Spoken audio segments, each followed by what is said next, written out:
दो दिन पहले इंडिया के राफेल तैयारे पाकिस्तान के बॉर्डर के नजदीक जो पेट्रोलिंग कर रहे थे और उसके बाद वापस चले गए, इसके बारे में आज एक इंडियन ऑफिसर ने बहुत बड़ा इंकशाफ कर दिया है और उसके बाद उसको नौकरी से भी बर्खास्त कर दिया गया है। आप लोगों को बताता चलूं कि उसने कहा है कि जब इंडिया के राफेल तैयारे पाकिस्तान के बॉर्डर के नजदीक पेट्रोलिंग कर रहे थे, वो सिर्फ चेकिंग करने के लिए उड़े थे और ये चेक कर रहे थे कि क्या होता है।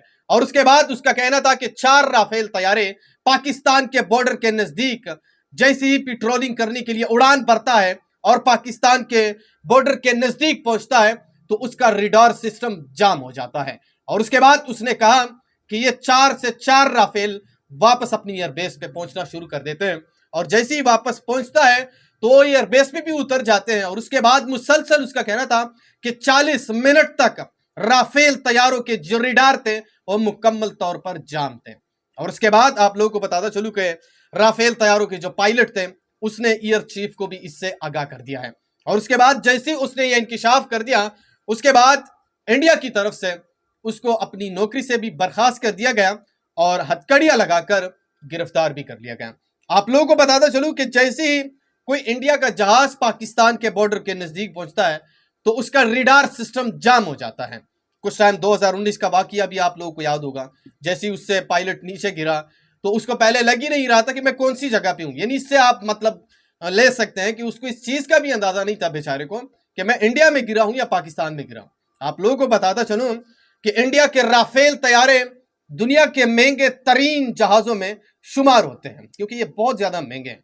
और दूसरी तरफ अगर देखा जाए तो पाकिस्तान के पास JF-17 थंडर है और F-16 है। उसके बाद आप लोगों को बताता चलूं कि इंडिया के जो राफेल तैयारे हैं वो पाकिस्तान के ऊपर हमला करने के लिए तैयार नहीं है क्योंकि जब भी वो पाकिस्तान की फिजाई हुदूद के नजदीक हो जाती है तो उसका रेडार सिस्टम जाम हो जाता है। और इंडिया के जो ऑफिसर है उसने जो इंकशाफ किया है एक वीडियो के जरिए, उसके बाद उसको तो बर्खास्त कर दिया गया बल्कि साथ में उसको गिरफ्तार भी कर लिया गया। अब वहां पे बड़े एयर चीफ है जो है उसका बड़ा रोला बना हुआ है और वो बड़ा परेशान है कि अब इतने महंगे हमने राफेल खरीदे हैं और इसका ये हाल है कि जब ये पाकिस्तान के बॉर्डर के नज़दीक पहुंचते हैं तो उसका रेडार सिस्टम जाम हो जाता है, तो हम कैसे वहां पे स्ट्राइक करेंगे या कैसे इससे हम हमला करेंगे। पाकिस्तान के पास दुनिया की सबसे ज्यादा और दुनिया की सबसे कीमती जो रेडार्स है या जो कैप्चरिंग करते हैं जहाज़ों की वो भी मौजूद है। लेकिन इस तरफ अगर देखा जाए तो इंडिया और पाकिस्तान के माबैन जो इस वक्त हालात चल रहे हैं वो इंतहाई ख़राब है, इंतहाई कुशीदा भी हो चुके हैं। खैबर पख्तूनख्वा के 29 अजला में जंगी सायरन भी नस्ब किए गए हैं और दूसरी तरफ अगर देखा जाए तो खैबर पख्तूनख्वा के कई लोग ये भी आवाज़ उठा रहे हैं कि हमारे खैबर पख्तूनख्वा तो इंडिया से बहुत दूर है तो यहाँ पे सायरन क्यों लगाए हैं। बहरहाल इसके बारे में तो अभी तफसीलात सामने नहीं आई है, ना ही गवर्नमेंट की तरफ से जो खैबर पख्तूनख्वा के अंदर जंगी सायरन लगाए उसके ऊपर कोई नोटिफिकेशन या ऐसी कोई खबर सामने आई है।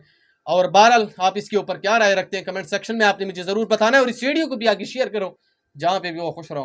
अल्लाह हाफ़िज़।